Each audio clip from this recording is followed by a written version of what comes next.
What's up, Zenigami guys here, and let's go over the new Aokiji and Akainu Blitz battle on Japan One Piece Treasure Cruise. We have Koala, limited time Koala coming up.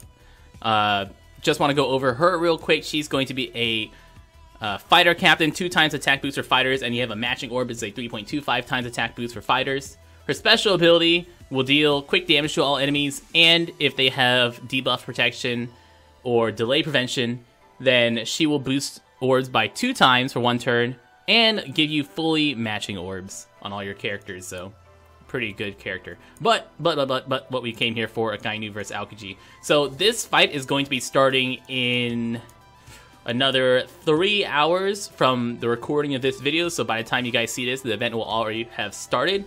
We're going to go over the Akainu and the Aokiji event in separate videos, or we go over their fights in separate videos, so you can look at some teams over there and see how you want to make your teams. Remember that basically a lot of the Marines are boosted.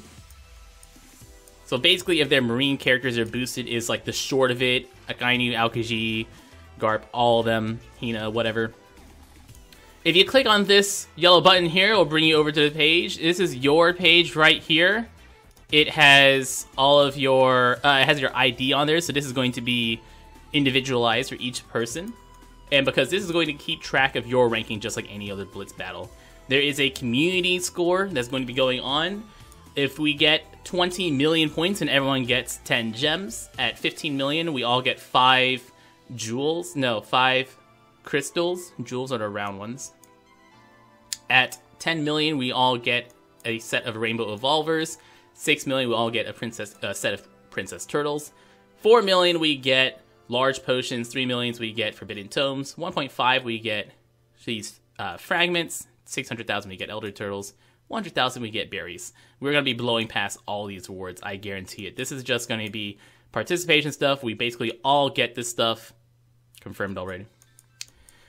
Down here, you're going to see where your ranking is compared to everyone else. It's probably going to display the top 3 players here, then your position with where you're at and how many more points you'll need to get to the next breakpoint of ranking. And here's the Aokiji ranking and the Akainu ranking, blue and red, blue versus red. Pretty simple, right? Here is the notice about which side is going to be getting an additional legend. So everyone watching this video can get a guaranteed legend pull by barely trying. All you have to do is participate. So you don't even have to do lots of runs. You only have to do technically 1 run. So that way you're on either Akainu or either Aokiji team, and then you can get a guaranteed legend. And that's because the way that you decide which team you're on is going to be whichever side you've done more points for. So here it says if you have 500 points for Aokiji and 300 points for Akainu, you're going to be on the Aokiji team. And if Akainu wins, you don't get an additional reward. So what you can do, and what I recommend a lot of people doing if you want to get that team-based guaranteed legend, is to do the fights kind of equally. You know, get like 200 points on Akainu, 200 points on Aokiji. And as the last like few hours of the event comes down, the last day of the event, we'll probably know which side is going to win. One of the sides is probably going to be like 20% higher than the other one. And then you could just do a few more runs of that side. Remember that if you want to be on the Akainu team, you have to fight Aokiji, because Akainu fights Aokiji. If you want to be on the Aokiji team, you fight Akainu, because Aokiji fights Akainu. So get yourselves kind of similar, and then whichever side we see is winning, just do 1 more run on that side, so you're safely on that team. And then you'll be able to guarantee that team-based reward. And since there is 1 team-based legend and up to 2 ranking-based legend, you can get up to 5 legends from this 1 Blitz battle event. So if you've got your weekend free and you want to really farm, this is 5 legends potentially for you.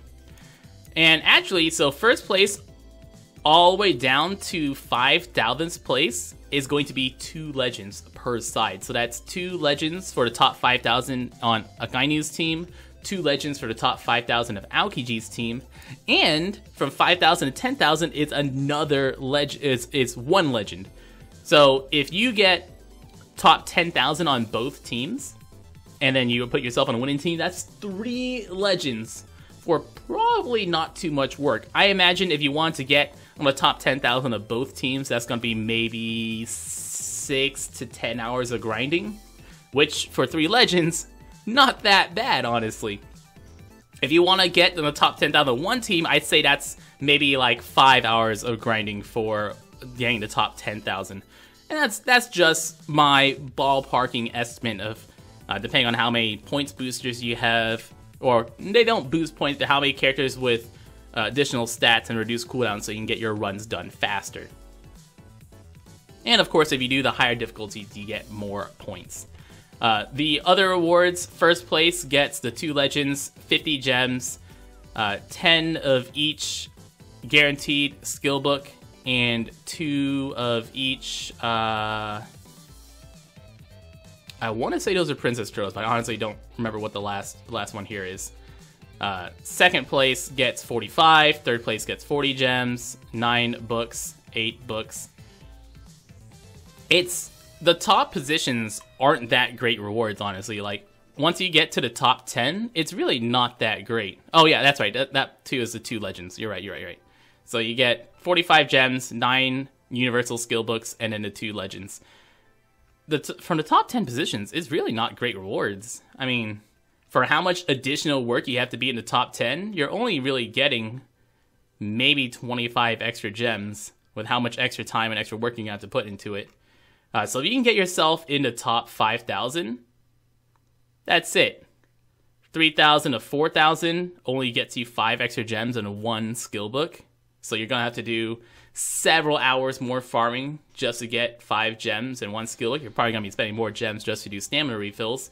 The islands, don't forget, will be dropping treasure map limit break materials. So you can always be farming those limit break materials, which are quite nice. But get yourself in the top 5,000 if you want to get the 2 legends, or personally, I'm just going to go in for a top 10,000 on each side, and then trying to get myself on a winning side to secure me 2 to 3 legends, at least. And that's the entire fight. Remember that your Marines, a lot of Marines, Akainu Aokiji, all these characters will have stats boosted and also have their cooldowns reduced, so if you can use them, you'll have much faster times fighting the fights, and since your stats are boosted, you're going to be doing a lot more damage. We don't know what the fights are about at the recording of this video, but we'll be putting out guides on each of the 50 stamina fights for Akainu and for Aokiji. I'm Zinigami, guys. Good luck farming the Blitz. Get your legends. Y'all stay beautiful.